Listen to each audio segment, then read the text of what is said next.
পুলিশের তাড়া খেয়ে পালাতে গিয়ে একটি বার্মিজ সুপারি বোঝাই মিনি লরি লাইনচ্যুত হয়ে ধরা পড়ল আসামের পাথারকান্দিতে। এ কাণ্ডে জড়িত সন্দেহে দুজনকে আটক করেছে পুলিশ। জানা যায়, মঙ্গলবার রাতে AS11EC 2544 নম্বরের একটি মিনি লরি মিজোরাম থেকে বার্মিজ সুপারি বোঝাই করে বাজারিছড়ার বালিলিপনা হয়ে করিমগঞ্জের বদরপুরের দিকে রওনা হয়। গাড়িটি রাঙ্গামাটি পেরিয়ে নাগরা এলাকায় পৌঁছালে স্থানীয় পুলিশ গাড়িটিকে দাঁড় করানোর চেষ্টা করলে চালক পুলিশের সিগন্যাল অমান্য করে এগোতে থাকে। এতে পুলিশও অন্য গাড়ি নিয়ে পিছু ধাওয়া করে। পরে পাথারকান্দি পুলিশও গাড়িটিকে ধরতে সহায়তা করে।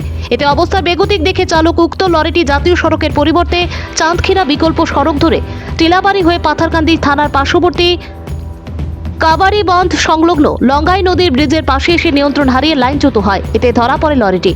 আটক করা হয় চালক ও সহ চালককেও। বুধবার দুপুরে গাড়িটি নিজেদের জিম্মায় নেয় বাজারিছড়ার নাগরা পুলিশ।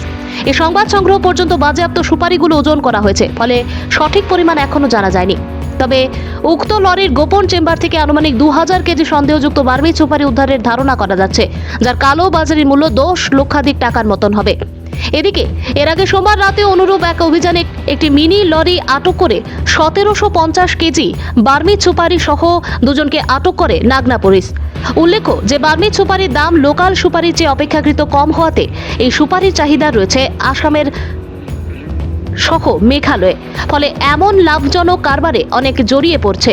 এদিকে বাজারিছড়া আসাম, ত্রিপুরা, মিজোরাম রাজ্য সীমান্তে কড়া নিরাপত্তার ব্যবস্থা থাকা সত্ত্বেও বহিরাজ্য থেকে অবাধে অবৈধ সুপারি বরাকের বাজারে প্রবেশ করায় সচেতন মহল উদ্বেগ প্রকাশ করছেন।